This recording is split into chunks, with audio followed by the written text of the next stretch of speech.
All right, guys, we're at Carolina Marketplace. Got an antique shop right here going on. And today we're gonna be looking for some comic books, some Funko Pops, some vintage toys, anything cool, anything that's worth some money. We're gonna try to pick it up for a good deal. So hit that like button, let's get started.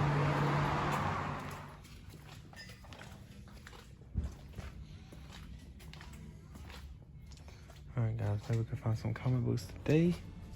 It's a little dark over here.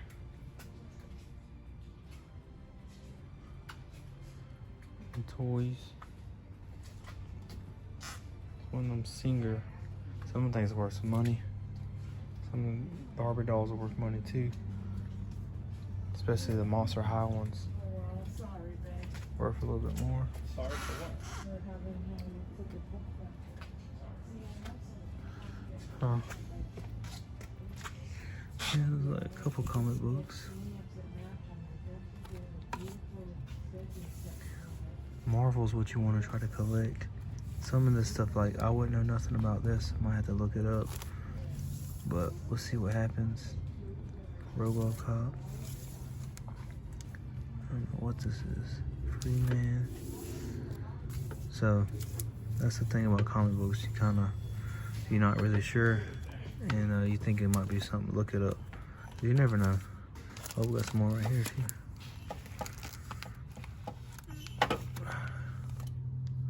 Set these right here.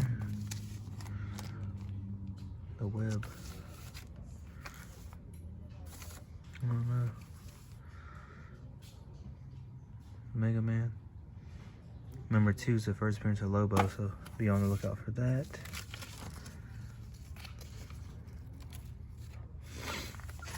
DC stuff.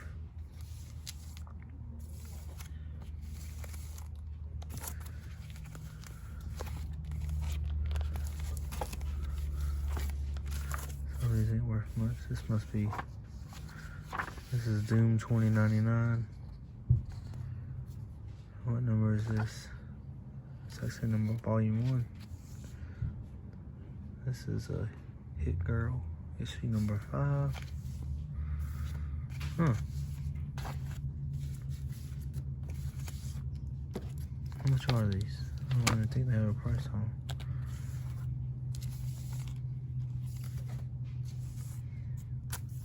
So yeah, if you're not sure, just look them up. And let's see. Can we get anything good? I'm not gonna look none of these up. I kind of just, I see when you see a lot of the same titles and just weird titles like this, they're not gonna be nothing. So I'm gonna just keep looking. Every once in a while I do miss a couple, but that's just what happens. Some of these vintage toys. These might not be too vintage.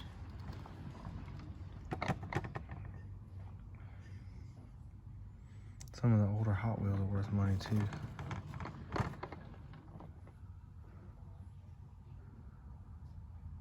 Huh. Alright, guys. What else can we find?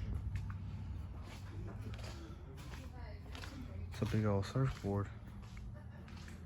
I actually learned how to surf when I got out of high school. Actually, it was pretty good, honestly. Some of these grapes right here, these glass grapes are worth money. If it was just one of these and you was at like a Goodwill or something, pick them up, they're worth probably 20 bucks.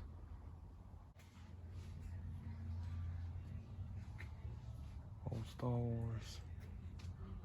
$40 for that one. NASCAR, not really worth that much. NASCAR's kind of not really worth as much as it used to be. Okay, they got some stuff in here. I don't know about comic books, but they definitely got some stuff. I don't know much about these baseball cards either. I bought a couple of them that's sealed. They wasn't worth nothing. They actually tell you inside what's in the, everything that's in the pack and everything else like that. There might be certain years you want to pick up, but I didn't really know too much about that. These old lunchboxes might be something. This is cool. $225. Star Wars 1977 lunchbox. Very rare as is. I think it's cool though. Probably is worth some money.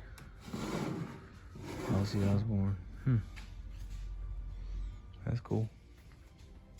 Have you ever found a metal lunchbox worth $200?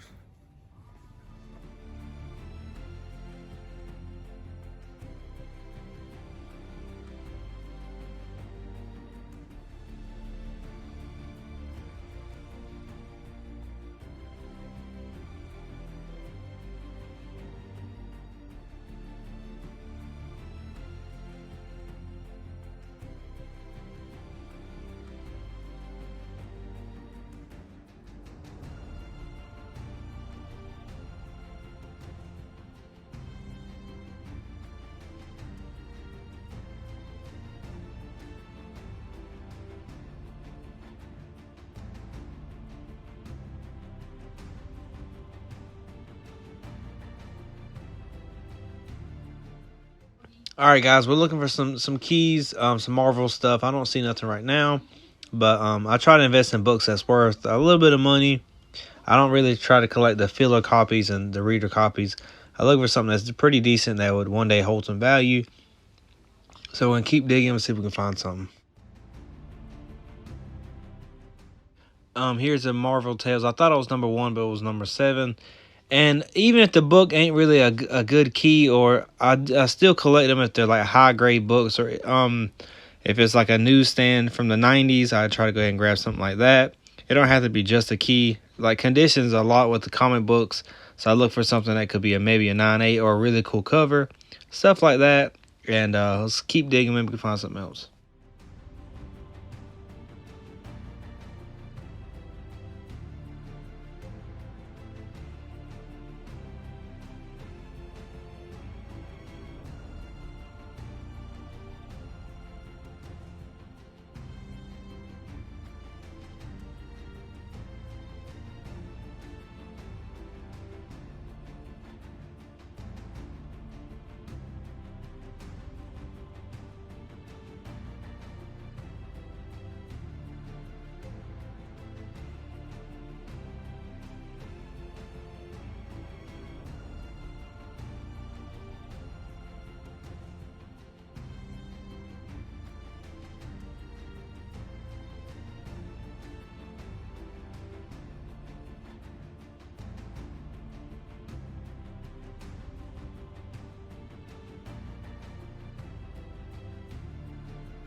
All right, guys, we're still digging. We do go into this Wolverine right here. I'm looking for number 88. That's a kind of a decent key right now. Wolverine versus Deadpool. I'm sure you already know about that, but if I can pick it up for around $20, I'll go ahead and grab it. They have these books kind of marked probably 8 to 20, 22, 15. I mean, they're kind of all over the place for these. These are like, I think that one was like $5. But none of these are really keys. I try to collect the keys or books that's going to be worth something one day. That's what I try to invest my money in. And right here, I'm just kind of still digging. I don't find nothing, so we're going to keep digging. That's $10 for that one.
All right, guys, I do have some ASM books right here. Actually, just one or two. Nothing really good. The first appearance of Speedball. They actually wanted $88 for that. And then any kind of keys they got right here, we kind of was digging through. Y'all got to see these prices are crazy, crazy high. And honestly, I think when you price books this high or this competitive, that people probably won't come back because they know you don't have that many deals, and they won't recommend them to other people. Like, man, this shop right here has good deals. You need to check them out. And maybe they just paid a lot for this collection or what, but for $90 for the first cover appearance of Psylocke, I think it's kind of crazy. That Spawn right there is $40 for number 8. It is a cool McFarlane cover, but for $40, and I think it says something about 20% off. But I just think that's kind of crazy. You got to price your books right. If not, people won't come back, and it will hurt your business, I think, in the long run. And you can't just go on eBay and just price something, the very first book you see, and price it for that much. And I mean, I know people have to pay for their shops and stuff, and space, and power and water and all that stuff. I know you got to do 75 for I think that's the first appearance of what's his name, Crossbones, the person that was in the Captain America, the guys, you know who that is. Anyways, for $75 though, that's crazy. That's probably a $5-10 book at the most. And so a lot of these books I find in the dollar bin all the time. But I mean, people have their own way of pricing stuff, but in the long run, I think it's going to hurt your business. I will say I was the only person in this shop right here, or in this antique booth. There's like nobody here, and that's probably why, because they do have some cool stuff. But as far as comic books, I guess they want top dollar for it, and people won't be here to buy comic books. I can tell you that, only because I mean, there's $75 for a Jubilee. Maybe they just priced it a long time ago and they haven't got back to pricing it. But if that's the case, maybe every once in a while you should come and just kind of check your books and know what they're worth, because they do fluctuate in price. And none of these books are 9.8 candidates. I mean, these are like 8.0s at the most. Welcome back to the channel, Why Not Comics. We just got back from Antique Shop, and let's see what we found.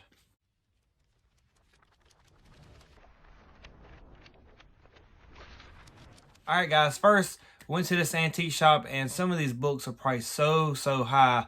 I asked the lady, I said, how do you price your books? She said through eBay, and I didn't say nothing else. So it looks like to me she looks up the prices of like any price. If it shows a book, if you see this book right here and it says $100, she'll put it for $100. Even if it's a 9.8 graded book and it's a newsstand, she'll put it for $150 or something crazy like that. And I feel like that can hurt your business a lot.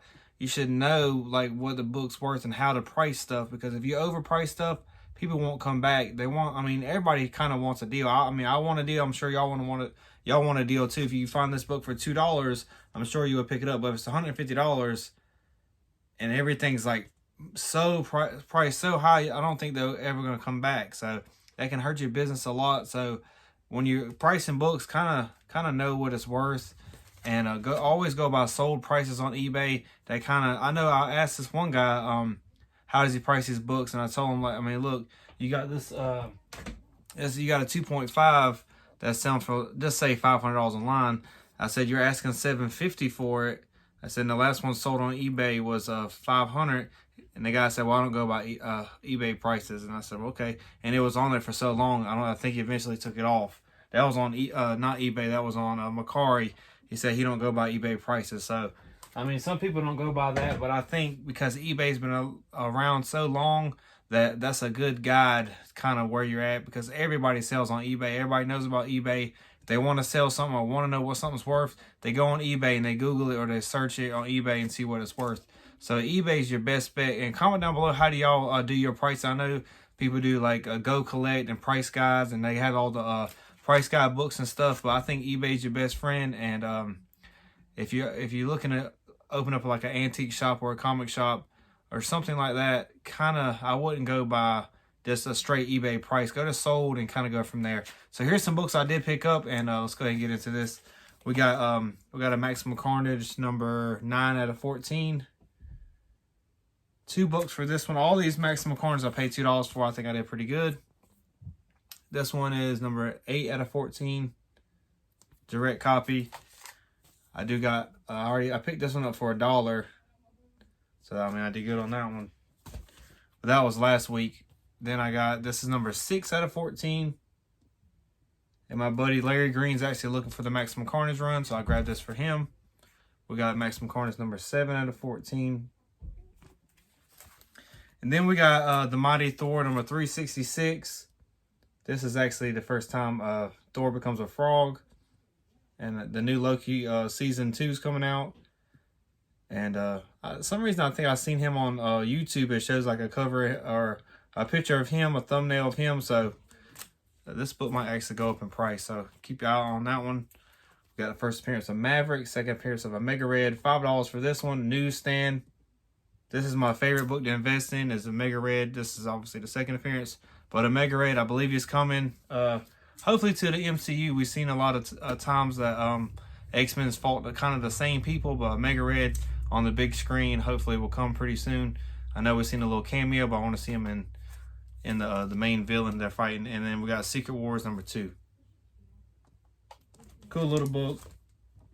But anyways, comment down below how do y'all go about looking for books, and how do y'all price y'all's comic books if you're buying them or even looking them up to resell them or whatever y'all do. And or I mean, do you mind paying, like, do you mind paying $7.50 for this when it's only worth $500? I mean, comment down below what you think and how you think that would help a business or hurt a business if they overpriced some of it. And I know they have to pay for stores and this and that, which is fine.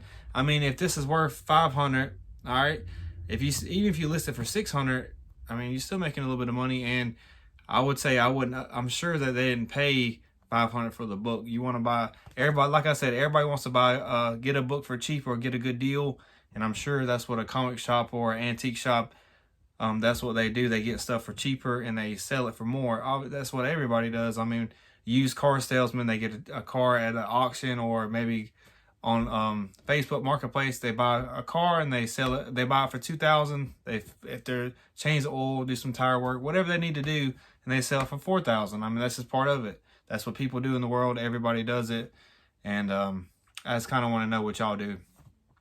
But anyways, if you're enjoying the content, make sure to like, comment, subscribe. Y'all have a good one. Peace.